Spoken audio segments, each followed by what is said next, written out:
नमस्कार, बहुत बहुत स्वागत है आपका। बात करने जा रहे हैं उत्तर प्रदेश की बदली हुई राजनीति की, जिसमें अब लगातार कई तरह के प्रवेश देखने को मिल रहे हैं। साल 2017 याद कीजिए, उस वक्त पर भी लगातार कुछ नाम सामने निकल कर आ रहे थे और चाहे उसमें उस वक्त पे केशव प्रसाद मौर्य का नाम सामने निकल कर आया हो, जिनका नाम 2015-16 से पहले बहुत ज्यादा चर्चित नहीं था, बहुत ज्यादा लोग उनको नहीं जानते थे, लेकिन अचानक से जैसे ही वो बीजेपी के प्रदेश अध्यक्ष बनते हैं, वैसे ही उसके बाद हर तरफ चर्चा का बाजार जो है वो गर्म हो जाता है। ऐसा भी लगता है कि वो शायद अगले मुख्यमंत्री होंगे, लेकिन उस वक्त पे जिन 6 मुख्यमंत्रियों का नाम 2017 में लगातार आगे चल रहा था, उसमें कुछ नाम अगर आपको याद हो, राजनाथ सिंह, मनोज सिन्हा, इसके अलावा सीएम योगी आदित्यनाथ का नाम भी था, लेकिन उतना चर्चित नहीं था जितना मनोज सिन्हा का था। जहां जहां वो जा रहे थे, लगातार उनके पीछे कैमरा उन्हें लगातार फॉलो कर रहे थे। इसके अलावा वरुण गांधी का नाम भी था, दिनेश शर्मा का भी लोग जिक्र कर रहे थे और केशव प्रसाद मौर्य का नाम भी था। तो ये 6 नाम थे उस वक्त पे जो कहीं ना कहीं यूपी के अगले मुख्यमंत्री के तौर पर देखे जा रहे थे। लेकिन जैसे ही अमित शाह कहते हैं कि केशव प्रसाद मौर्य तय करेंगे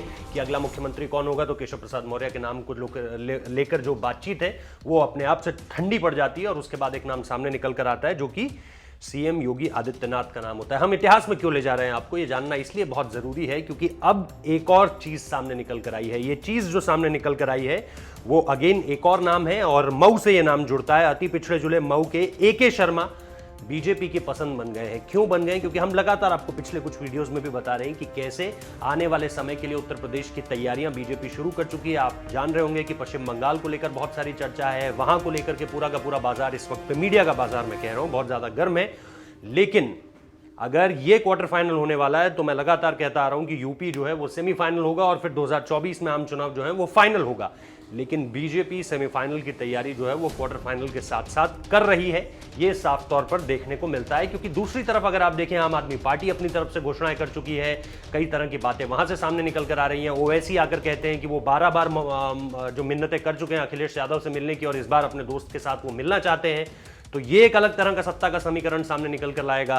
बीएसपी एकदम एक्टिव होना शुरू हो चुकी है। लगातार मायावती अब कोशिश करेंगी कि वो प्रेस कॉन्फ्रेंस करें। अभी उन्होंने प्रेस कॉन्फ्रेंस करके किसानों को लेकर के बात कही है। तो बहुत सारी ऐसी चीजें हैं जो यूपी के चुनाव को अब अलग बनाएंगी। लेकिन ये एक ऐसा कार्ड है बीजेपी की तरफ से जो अति पिछड़ा अगर आप मऊ को माने तो उस लिहाज से के शर्मा की तैनाती बहुत ज्यादा दिलचस्प हो जाती है, ये देखते हुए कि वो ब्यूरोक्रेसी की जमीन से निकल कर आते हैं।